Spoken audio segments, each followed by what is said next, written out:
Hello, BookTube. I have a bit of mail for you today on an overcast day that, oh my, the morning, like from 3 in the morning until probably noon, uh, it poured down rain. Battered down rain. It was slapping against the windows, pounding on the pavement and the turf and the lawn and the hedges and whatnot. It was amazing. It was amazing and wonderful. Of course, it presented its own little psychodrama because her nibs will not go out in that weather. Just will not even. Not even a question of come on, let's go out and try it. No, it's just a flat no. Fortunately, she seems to be able to go forever without needing to urinate or defecate. So I've learned to just I shouldn't worry so much about it if she's not worrying about it, especially since it's no big deal if she goes in the house. So that went away. Gradually, that drifted away, and that's allowed us to go out and get some time in, although both of us are looking forward to temperate, sunny days. Uh, the rain hasn't wanted to leave. It's just been lingering in little patches all day long. And I am filming this on a 10-year-old MacBook, my little Mac, my 11-inch MacBook Air that I love so much, of what I previously considered to be a wonderful workhorse. 11 inches is about the size of the key spread on my old manual typewriter, so it feels atavistically normal. But I've been completely subsumed, Borg style, with a new piece of tech. One of you very kindly sent me a 12.9-inch iPad Pro, 5th generation, with an M1 chip in it, all sorts of new graphics and new screen and whatnot. And I've been just losing myself in that device. Of course, I want to know, just in terms of practicality, what I always say. I want to know if that device can do all the things that I want a device to do. This little MacBook, it might be very old, but it can do all of the things that I want it to do. It can do emails. I get hundreds of emails a day. I answer them all because I absolutely reject the attitude that has gripped the whole of the professional world in the 21st century, which is that no reply is the new not interested. Absolutely not. That is fundamentally unprofessional and also rude. So I try to answer all of my emails. That's a block of writing. Any device I have has to be able to do that comfortably. It has to be a good typing experience. Okay, that's one thing. Also, it has to be able to work with documents. As a word processor, I have to be able to write documents comfortably. Again, this comes down to the typing experience. And also send and share them with editors. So it has to be able to do that as well. It should be able to watch media, but that's not so much of a concern because I do have tablets that I know will watch media. It doesn't all have to be built into one thing. It should be able to do that. And then also, ideally, it should be able to film videos that I make to talk to my imaginary BookTube friends. I would ideally want any device that I have to be able to do all 4 of those things. And this little MacBook Air, it might be very old, but it can do all of those things. I think it received a little gasp of second life when David Murphy was visiting last month. He went through a ton of tech. Oh my God. Dozens of devices. And it was like a scene from Frankenstein's lair. He had them out all over the place in various states of update. I think this was one of the machines that he souped up as well as it could be souped up. He did a whole bunch of others too. Oh my. Oh my. And he's going to do the same thing the next time he comes over. I want to turn him loose on the tablets. He never got to the tablets. There were too many laptops. And a whole bunch of other things. But this device might be old, but it does all of those things just fine. And so I with this new 12-inch, this iPad Pro, the main question that the Bro tech people have been asking on their YouTube videos for years now, because I think this device, it generates from 2021.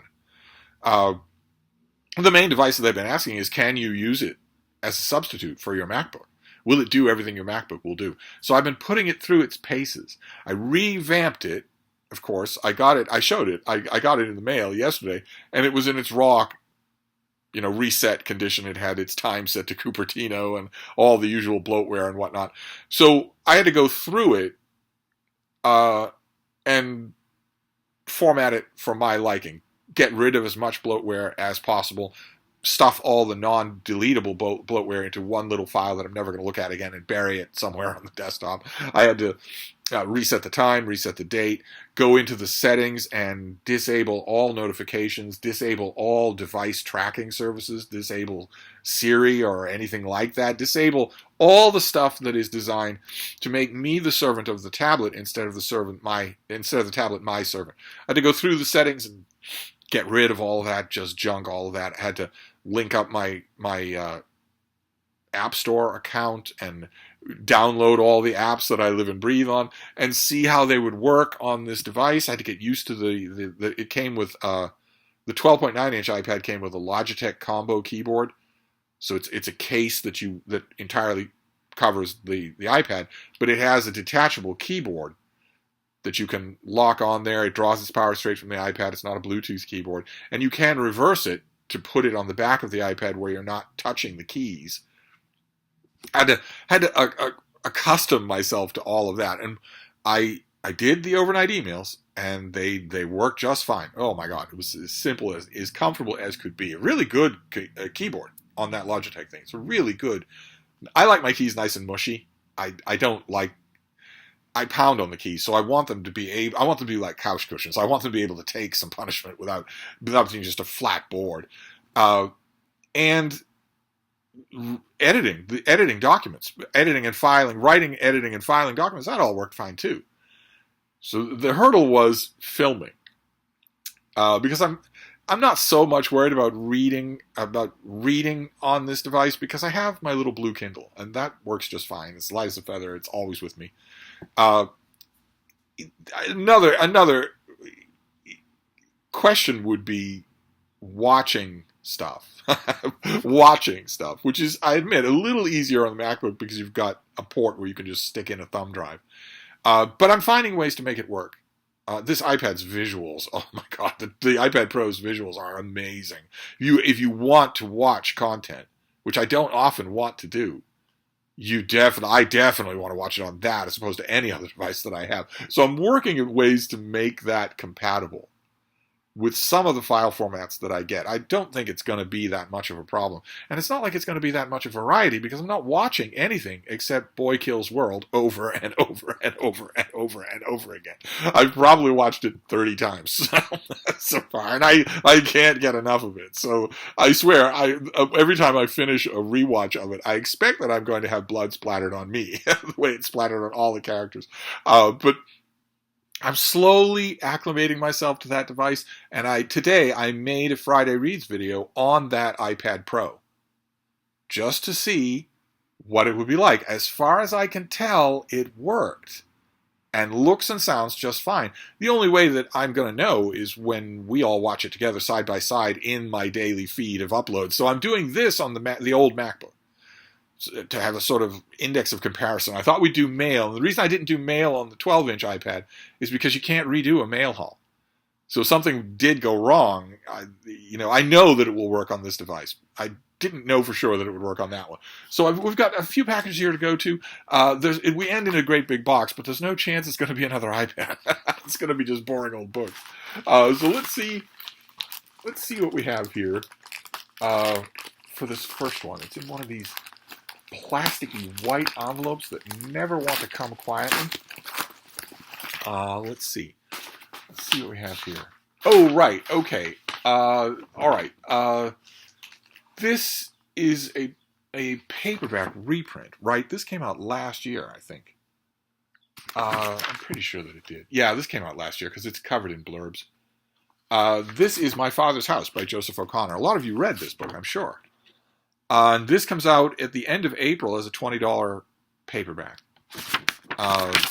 Did we see My Father's House? Did we get it on this channel as a hardcover? It's an atmospheric book set in Nazi-occupied Rome. The date is September 1943. German forces control Rome. Gestapo boss Paul Hauptmann rules over the Eternal City with vicious efficiency. Hunger is widespread. Rumors fester. The war's outcome is far from certain. Diplomats, refugees, Jews, and escaped Allied prisoners flee for protection into Vatican City, the world's smallest state, a neutral, independent country nestled within the city of Rome. A small band of unlikely friends led to led by a courageous Irish priest, is drawn into deadly battle of wits as they attempt to aid those seeking refuge. I honestly can't remember if I read this book, which is terrible. I should be able to remember that. I don't think that I did. Of course, the question that's going to be hanging over all of this is the Pope. Is how does this book portray the Pope? And since I'm drawing a blank on how it does that, that leads me to believe that I did not read this. Even though I'm pretty sure it got a fair amount of press when it came out originally. But here it is as a paperback reprint. So this comes out at the end of April. I know that a lot of you, I'd love to know the details. I always pine when Friday comes around. Friday used to be my day for having company. Non-dog company, having human company, wine and calzones and talking to the wee small hours, and everybody filters off out into the night, and the ones that can't, the ones that don't feel steady on their pins or are a little tired, there's always a way to bed down here. There is always room. It's not a large amount of space, but there's always a way for those hangovers to wait until the morning. And I always think about that on Friday, even now, even though it's been almost a decade since that was a regular thing. And I always dream about having a bunch of you over every Friday. And one of the things I would ask you is, are you the type of reader who likes new releases but doesn't want to pay $40? So you wait for the paperback. Do you wait for the paperback of new releases? Do you look at them when they are out new and think, I'll make a note and I'll look for that when it comes out in paperback? I'd love to know. I would be going all around the place asking questions like that, but no. Star Trek transporters don't really exist. So let's do this next one. Another package that's not coming quietly. That's not good. Is it, Bean? Huh? She has a guarded look on her face because she doesn't want to go out if it's going to be raining again. I think the rain is moving off. I think tomorrow's going to be fine. Okay, no sheet on this, no paper whatsoever. This is Stephen Brewster, I really like. This is his book, Liorn. This is a Taltos novel. And a cute little hardcover. This is, for instance, this is a trade paperback, just an ordinary trade paperback. This is virtually the same size. I don't know how many of you read the Taltos books. This is a Taltos novel, and we've got 3 of them here. If you can make that out. Salmoth was fantastic. It wasn't all that overwhelmed by either of these two. I thought this was incredibly good. But let's see. We'll just read the dust jacket. Vlad Taltos is on the run again. This time from one of the most powerful forces in his world, the Left Hand, who are intent on ending his very lucrative career permanently. He finds a hidey hole in a theater where the players are putting on a show that was banned centuries ago, and is trying to be shut down by the house that once literally killed to keep it from being played. Vlad will take on a number of roles to save his own skin, and the skins of those he loves. And along the way, he might find a part that was tailor-made for him. One that he might not want, but was always his destiny. I don't know that you would make any sense out of... There's the author's photo. Okay, you win. I don't know that you would make any sense out of this thing if you hadn't read at least the last few. But I have, so a dog unicorn. I'm of course going to pay attention to this. And then we have the box, which is big, but it's not heavy. So I'm thinking this is a case where a publicist just had a box and packing material handy, and maybe a manila envelope that would have fit this item better. It wasn't handy. Okay. All right. Well, this is a finished copy. This is a great big book. Fantastic. Okay. Wasn't really expecting this so soon. Again, no pub sheet. But that's okay. This is from Harvard University Press, the Belknap Press of Harvard University Press, and I just mentioned it on the aforementioned Friday Reads video. This is by Chen Jian, and this is Zan Lai. This is a biography of a major figure in Chinese history in the 20th century. This is the finished copy. Nice big thing with the Belknap lion there. Let's just read the dust jacket. This is going to be $40 hardcover, and this comes out, I think, in May. I'm pretty sure this is May. Zan Lai spent 27 years as Premier of the People's Republic of China and 10 as its foreign minister. He was the architect of the country's administrative apparatus and its chief and its relationship to the world, as well as its legendary spy master. Richard Nixon proclaimed him the greatest statesman of our era. Yet Zhou has always been overshadowed by Chairman Mao.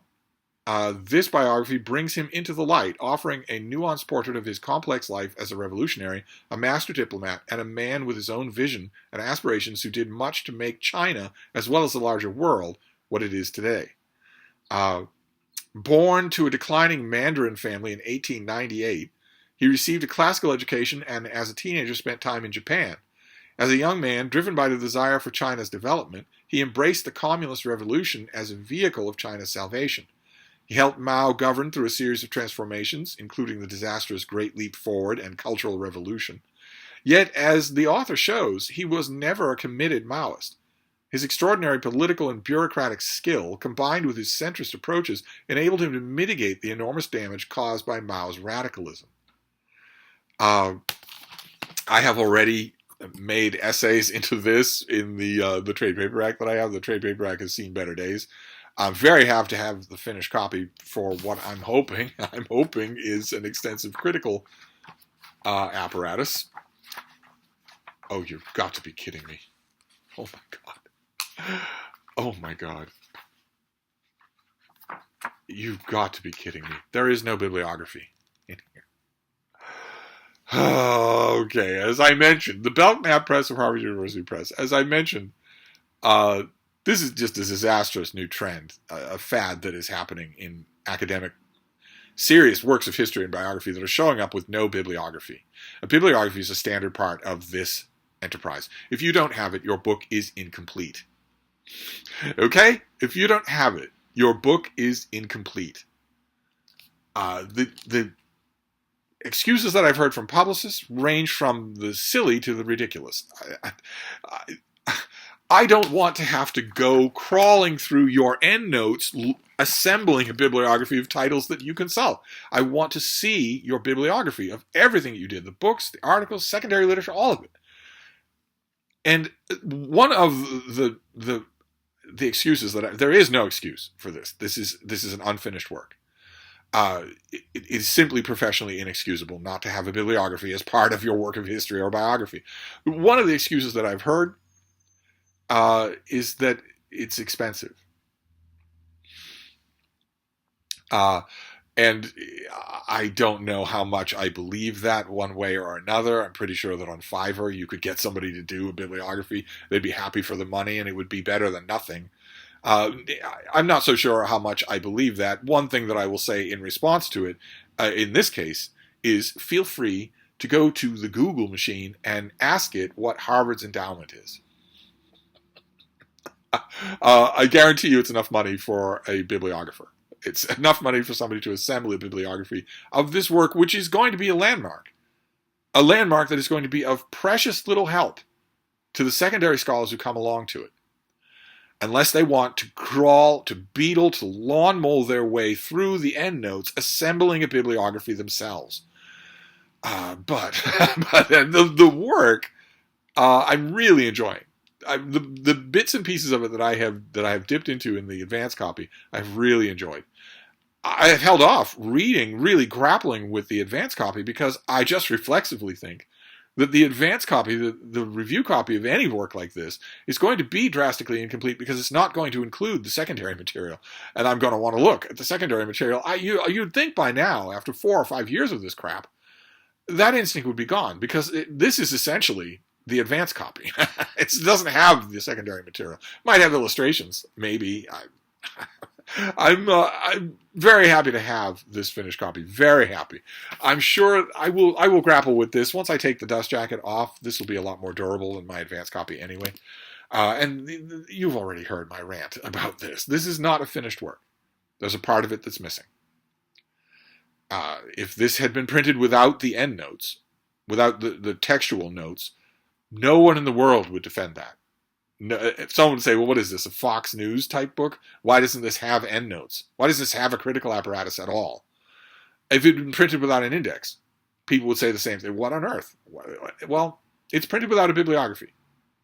But anyway, that is our mail for today. That I'm taking the old reliable route. I'm doing this on the MacBook just to make sure that it goes well. I'm pretty sure that the Friday Reads video that I did will work.